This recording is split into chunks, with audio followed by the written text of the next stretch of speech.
Ashama harka fuunee hordoftoota warqii Itoophiyaa keessa fi biyya alaa kan jirtan maraaf nageenya waaqessinii qabaachuu kan jirtu nagaa keessanii nagaa kooti galata waaqayyoo. Har'ammoo siif irratti firaankii hojjedha jedheen jechuudha. Yoo naa milkaa'e na waliin turaadhaan laayik sheerii gochuu hin dagatinaadha. Amma kallattumaan hin bilbilaa fi beeku bichaa firaankii cimaa wayii irratti hojjedhaafinani waan naan jette hin beeku. Garuu keessi kun sossodaata. Hin milkaa'u jedhee nan milkaa'a garuu nan milkaa'a jedhee hin beeku. Garuu irratti hin bilbila.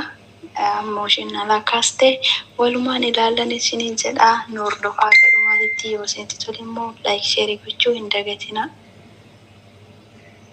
Amma nan bilbilaa foonarraa kaaste.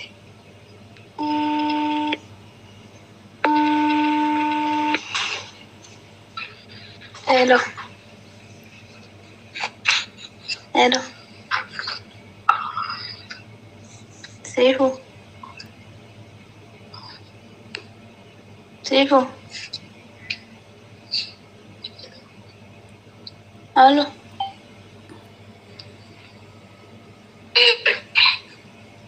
Wee sagaleen ko sitti nagamu.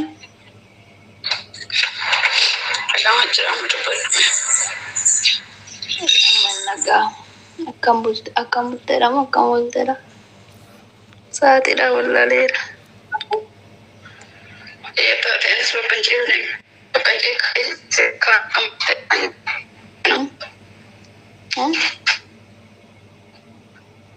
Bakkan kaleessa ciisee ammareef mana ol kaa'atu jira. Nama bultee naan jedhe.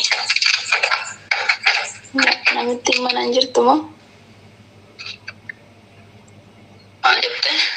Namitti mana hin jirtu hin jedhe. Yoo jirte deebi'eetoo ciisa ka'een deebi'eetoo ciisa akkanatti naan galatta. Maal taateeti?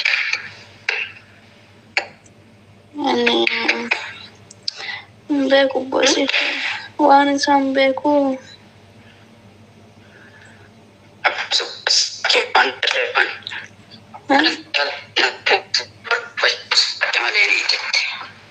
Maal jette?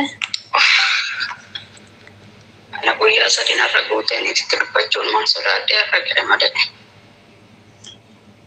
Ani mana yaalaa dhaqeen dhufee mallee na shakkake ofiif.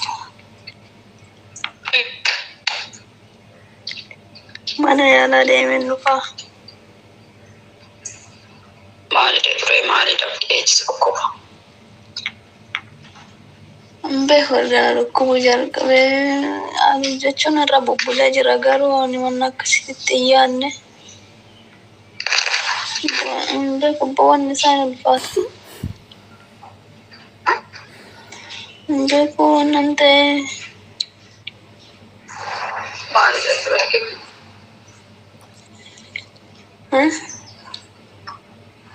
maalidha sinjira.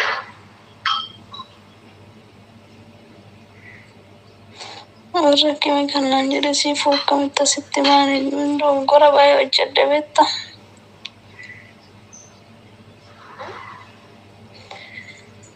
Rakkime kanaan jedhe dogoggora baay'een hojjedhe. Maali? Beeku waan anatu qabu.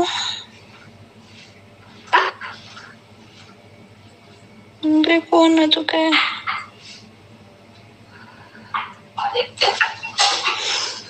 Wannan tembe ko sifu ban rakko keessa jira. Maalidha maalidha sinjira nakiyuun gudii qabdandee nama kakaa wanni dhibee ta'e mana Laa dhibee biraa miti.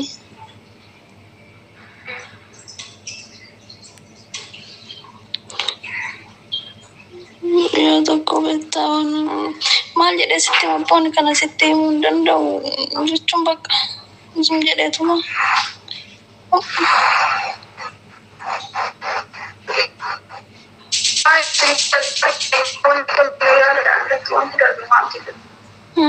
Wanta waaqayyo fidee waaqarraan seenuu waaqa darba. Waa waaqayyo hin qabu obbo. Maal dari maal taasisa?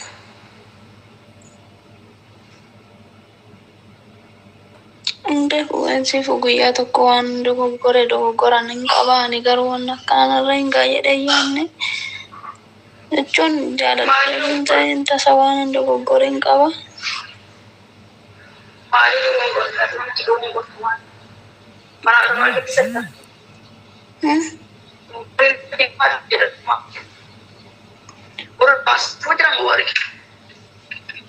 Anu waan tuqan hin beeku beektaa shifeertichi guyyaa tokko wajjiniin haasa'an tureeyudha. Ammoo inni biyya galee jira. Shifeertichi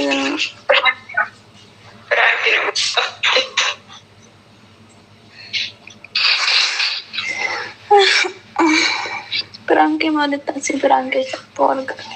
Jara biran jira. Jarri biran jiru jarru baqallaa naannolaan jirtu neetiin.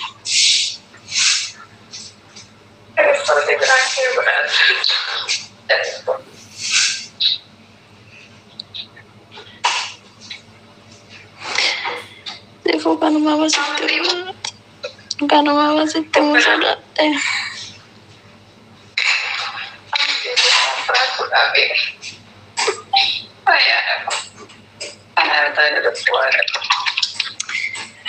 Awa pranki mati argaa jiru. Narra jedhanii pranki waan akkanaan dalagamu cabe.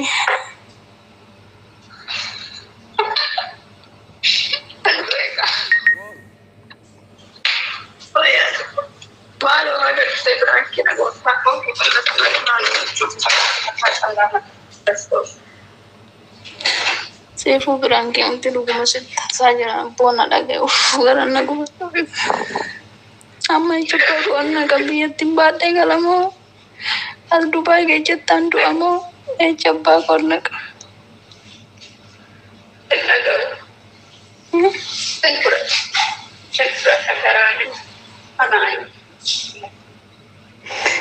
Sifu xiqqoo saarta bare. Ati pranki mati. Gilifan dandeessaa sitti himaa yoo barbaadde kinu neetiin na biratti koonaa mara dhabje.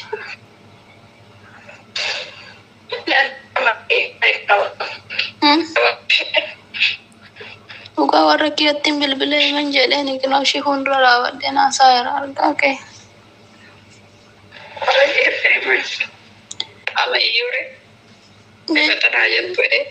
Jechuun isheen amma maal jetti seetee. Biyyatti si galchinamoo baate kara biraa deemta naan jennan dura warra keetti bilbilan jedheen ani warra keetti kanamaa jee mare.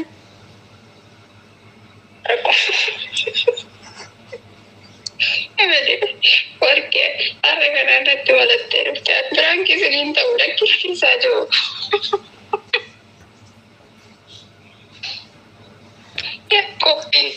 Abboon ammoo jedhanii mucaa dhuguma siin jechaa jira uf dafin dhaabbattee jirti neetiin garaan gubataa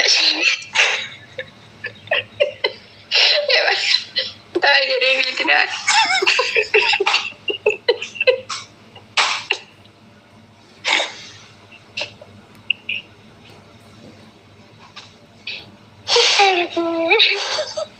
Lagi kecuali, kalau bayi nak kecuali, kalau bayi kerja di kamar malu kerja sih.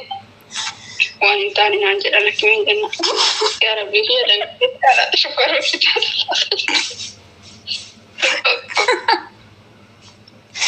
Aku mana lukuar Rabbi sih pun. Ikut nama lukuan cerupanan dukung kuda. Kawan dukung kuda terus. Tahu naman.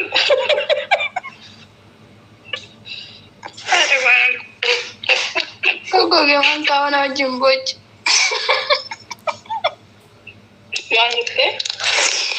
Kau kawan awak jemboj?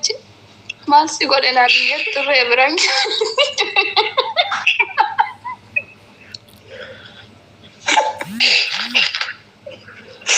Macam mana sih?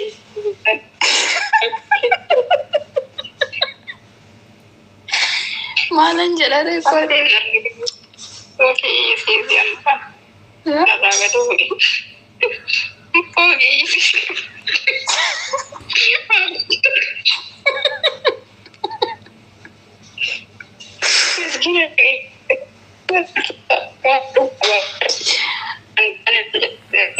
Ani wanta biraa yaadu baasitti marmaata yaadadhe sana doota eejaadhe siinaan.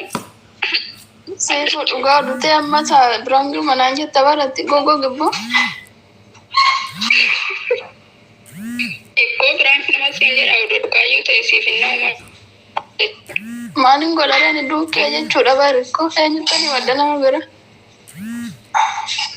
Kanaafuu natti mattee kanaasiif agartuudha fiire. Kanaasiif agartuudha fiire amma siifu kanaan guddisiisuudhaaf kanaan gochisuudha fiire. Siifu dhugaa ta'e mee maal goota?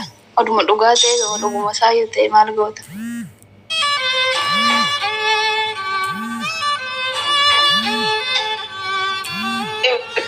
Namni lafa kanarratti dogongora. Haa ta'u garuu baay'ee nan gaddisiisu nan gaddisiisu beekte.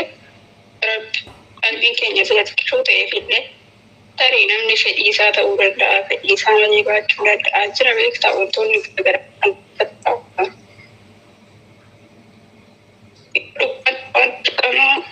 Karan beekamu hin ta'e na gaddisiisa. Waan tokko nan gaddisiisu fedhii kee ta'ee ibsee taana waan tokko nan gaddisiisu waaqa. Balaan mukti natti kofaltaa jechuudha namni lama ta'e.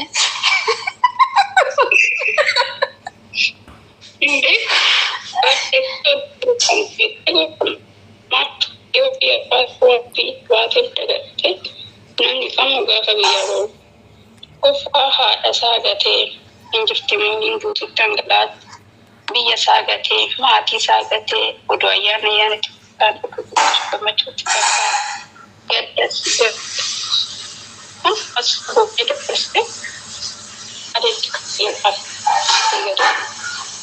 Mootiyyuu gammachuu dabalachuu isaanii gadda dabalachuudha. Kana osoo beekan mootiyyuu itti seenu kooya. Warra xiyyeerii keessa jiru rabbi dhiifamaa godha. Dhugaa keetti jechuun ilmi namaa kamiyyuu hin dogoggora namni hin dogoggorre hin jiru.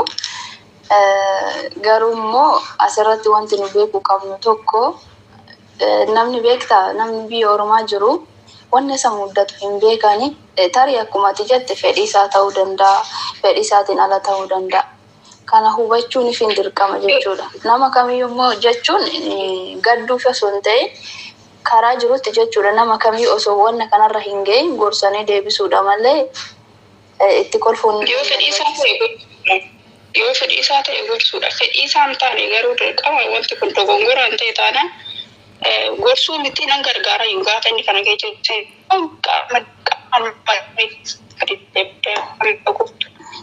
madaamii waamee godhu kan saffaatanii madaamii kan shufeeriin zabanyaa waamee godhu isaan kan hin jaalatanii osoo hin taane dirqamaniiti isaan akkanaa kana yaadanis ta'e gochaanis ta'e gargaaruu hin dandeessaa isaan kanaa sammuudhaan deeggaruuf hin dandeessa seeqadha.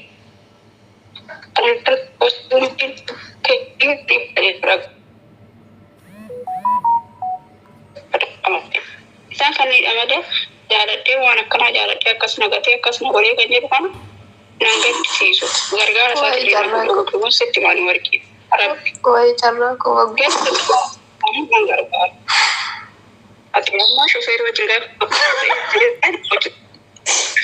wajjina naasee ala waan naan tokko.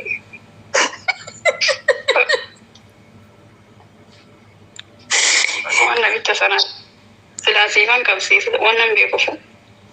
Anna silaa mana warra dabbo nagaatti naami hordoftoota keetti garaan na gubate.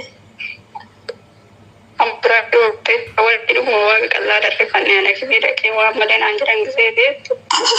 Wanta biraa hin harab sukkaar bishitaa jedhanii daggishiitii jedhanii bakka waan kana yaadi dhibeen kiyyallee itti mul'atee ol ka'e.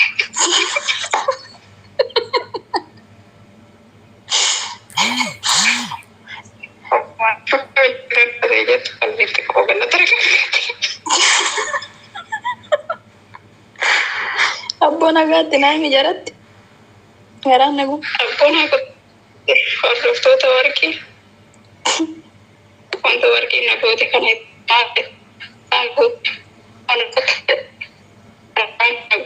isaan keessiif hin taane hordoftoota warqii ishee laayee godhaa fi kanuma jettee nama maqaan xinnaa gandaatitti maqaa nyaatte anallee na boochisuu dhuftee garuu hin milkoofne fi warroonni hordoftoota warqii taatan immoo sheer laayik gochuun isaaf warri maatii sassaraab gochuun yookiin sitti rabbi jajjabina si nyaate. Egaa akkuma argitanii siifuun pirankii gochuu dhaqee naa ta'uu diddee laayisharii godhaadha. Haa ta'u waa irraa hubachuutu jira kanuma jedhamu tokkoo fi jechuun yaani osoon gadi qabee pirankii godhee inuma naa taate ture garuu haaluma dubbachuu isaatiiyyuu baay'ee namatti ulfaata jechuuti isaatiiyyuu sababa saniitiin wal qabatee pirankii naa ta'uu diddee malee osoo nani dandeettii dubbii horadhee sirriitti dubbadhee ta'eeti sirriitti akka pirankii taatu beekamaadha. Garuu immoo bakka haalichumti itti dubbadhu wantichi hundi isaatiiyyuu saalfii natti ta'e natti ulfaate dhugaa dubbachuuf ta'e. Innaa akkasa saniin siniin jedhaa laksheerii godhaadhaa nagannaa turaadhaa haga viidiyoo biraatii walitti deebinutti siniin jedhaa galatooma.